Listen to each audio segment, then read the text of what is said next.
E aí, pessoal, vamos iniciar mais um podcast Os Sócios, episódio número 135. Quem fala aqui é Bruno Perini, host do podcast. E como sempre, estou aqui com Malu Perini, minha esposa, host e rosto do podcast Sócios. Olá, pessoal. Sejam bem-vindos a mais um podcast dos Sócios. E qual é o tema de hoje, Balurinha? Hoje vamos falar sobre o melhor investimento a longo prazo. O pessoal não gosta de ouvir isso, né, geralmente. O pessoal gosta do investimento que recebe amanhã, mas esse é um bom investimento. Inclusive o tanto de pessoas que eu vi ultimamente caindo em golpes. Jesus amado. Hackeiam um perfil de Instagram de um influencer. Aí, do nada, o cara vai lá e começa a postar. Não, pessoal, ainda está aberta a oportunidade do Pix premiado. Dando a entender que ele já postava antes e o cara perdeu aquele story. Óbvio que aquela é uma merda. E aí o pessoal enviava dinheiro esperando ganhar no mesmo dia coisa de 200% de retorno. Não vai dar certo. Como é que pode, pô? E o pessoal realmente caía nessas coisas. Bom, isso de cara eu já digo que não existe, tá, gente?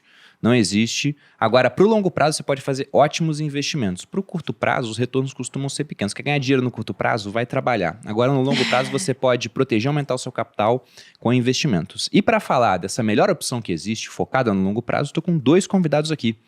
Um deles vindo pela segunda vez e um pela primeira.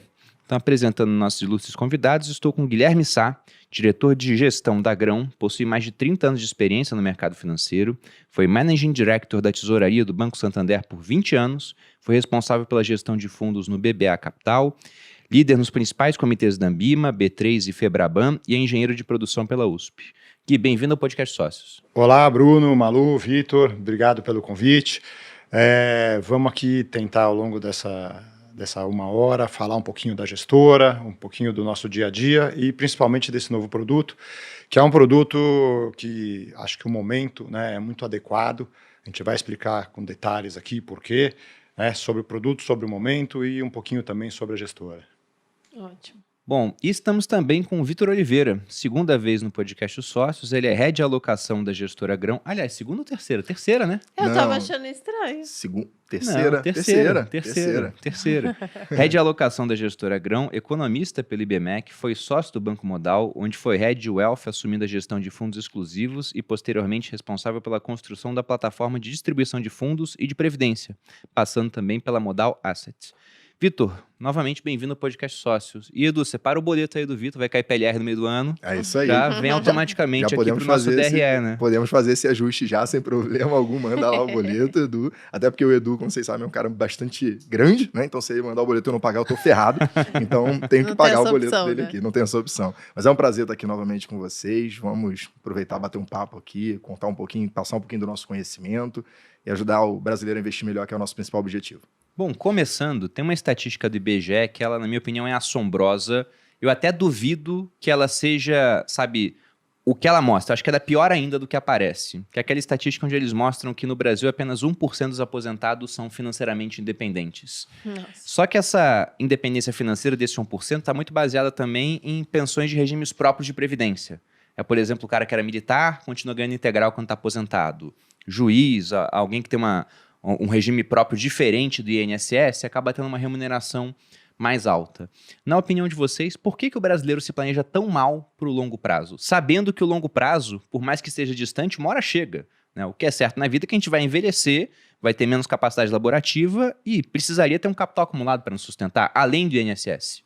Perfeito. Eu acho que assim, a gente tem que olhar uma questão um pouco mais ampla. Eu acho que tem um pouco mais de um lado cultural nesse processo do investidor brasileiro. Se você pegar a época dos nossos pais aqui, né, uma época onde o brasileiro não conseguia lidar com o dinheiro. Você tinha hiperinflação, você tinha troca de moedas a todo momento, você tinha instabilidade política, você não sabia como lidar com o dinheiro. Então, era muito difícil você fazer um planejamento de longo prazo. Né? Só quem tinha acesso a planejamentos de longo prazo eram investidores com muito dinheiro, porque tinha ali um banco, tinha uma estrutura por trás do mercado financeiro ajudando. Então, isso eu acredito que fez com que a grande maioria das pessoas buscassem por soluções mais imediatas. E quando você está falando de uma aposentadoria, de uma previdência, de uma maneira geral, num contexto mais amplo, você está falando de algo que, de fato, você precisa programar por 20, 30 anos, né? No mínimo 10, 15 anos, para que você tenha, de fato, ali um investimento e um valor que te sustente. Então, as pessoas acabavam, em função de toda uma conjuntura política e econômica que não era favorável para olhar no longo prazo, porque você não sabia se daqui a 3 anos você teria sequer a mesma moeda circulante no seu país, elas acabassem tomando essas decisões mais curto-prazistas. Então, você vê ainda um legado disso nas pessoas que olham muito e falam assim, poxa, você deveria comprar um imóvel para alugar. Vai tentar explicar para essa pessoa que tem veículos mais eficientes para se expor ao mercado imobiliário, né, de maneira mais líquida, e que ele deveria comprar aquilo. Ele vai falar, não, mas o meu tio comprava, o meu avô comprava, o meu pai comprava. Então, são algumas coisas que ficaram, acho, na população que atrapalharam. Do outro lado, também tem uma dificuldade de educação financeira. Né? Você tem ali a necessidade de gastos no curto prazo e a pessoa procura muitas vezes soluções simples para problemas complexos. Então, como você estava brincando aqui agora há pouco, é a história do Pix premiado. Né? Poxa, por que eu vou investir num fundo que me rende 110% do CDI durante 30 anos, que é algo que vai mudar a minha vida, se eu posso mandar um dinheiro para um influenciador que foi hackeado, fazer o Pix premiado, dobrar meu patrimônio, né? Ou então ir no joguinho de aposta, né? Ir lá na casinha, no foguetinho, no diamante, na mineração do não sei do que, e conseguir dobrar o meu patrimônio. Então, eu acho que é um processo, melhorou muito. Se você for falar com as pessoas hoje mais novas, a grande maioria que se interessa pelo assunto tem um pouco mais esse entendimento, mas infelizmente as emoções ali, a busca por soluções fáceis e de curto prazo, elas acabam dominando um pouco ainda a população. E quando você olha nesse ponto também da aposentadoria em si, pensando no INSS ou nos regimes próprios, como você disse, a gente tem um outro problema, né, que é a grande maioria da população não vai se aposentar com mais do que um salário mínimo. Isso é muito, muito, muito improvável que aconteça. Na verdade, a gente sabe que a maioria se aposenta com um salário mínimo. Muitos nem se aposentam, acabam usando benefícios como LOAs, que são saídas que o governo criou para pessoas que não contribuíram, mas que ele precisa dar algum tipo de assistencialismo. Então, o que acontece de fato é que a Previdência ela não vai conseguir bancar isso. Então, cada dia que passa, você vai precisar depender muito menos da Previdência privada, da Previdência Social, do INSS, e mais de alguma outra forma de renda. E aí existem algumas maneiras de você criar isso, dentre eles a Previdência privada. Queria complementar só aqui o Vitor. Eu acho que também tem um outro ponto, que é o seguinte, os fundos de previdência, né, eles mudaram muito, né, de um tempo para cá, principalmente de 5 anos para cá, como produto. Né? A imagem que as pessoas tinham, e com razão, é que o produto previdência, fundo de previdência, é um produto ruim. E de fato era. Né?